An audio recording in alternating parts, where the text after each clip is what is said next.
explore the Ngao Chi Wan Park. So we are going.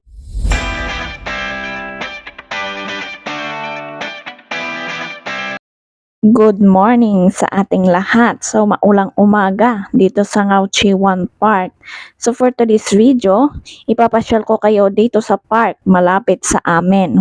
So it's my first time rin na pumunta dito sa park malapit sa amin. Kahit na almost 1 year na rin ako na nagtatrabaho sa amo ko. Pero ngayon lang ako nakapasyal dito sa park sa amin. So pansin nyo naman ang gaganda ng mga park talaga dito sa Hong Kong, which is ito yung isa na nagustuhan ko. Dito sa Hong Kong, magaganda yung mga park, tas meron pa silang mga tagalinis. At wala ring entrance fee, kaya ito ang isa sa mga nakaka-amaze, isa sa mga na-appreciate ko dito sa Hong Kong. Hindi gaya sa Pinas na pag pinaganda yung isang place or tourist spot, merong entrance fee. Pero dito sa Hong Kong, magaganda yung mga park pero walang sinisingil na entrance fee. Maliban na lang sa Disneyland at saka Ocean Park, kasi kaya maganda talaga dito sa Hong Kong. Hindi mo na kailangang gumasto para sa entrance fee, para lang makapasyal ka sa mga magagandang lugar. O iyan, meron din yung mga Carabao. O, nakaka-amaze talaga dito sa Hong Kong. The best talaga.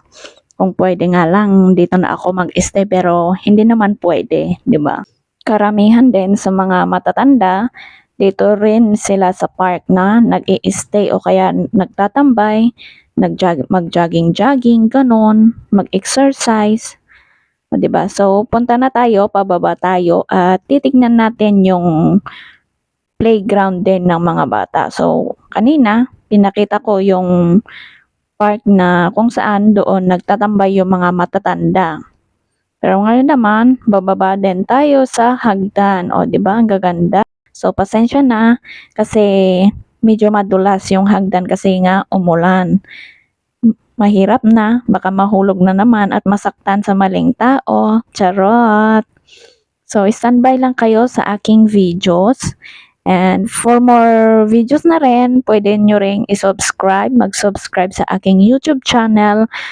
At syempre, huwag nyo rin kalimutang manood ng mga videos ko dito sa aking YouTube channel for your support na rin, guys.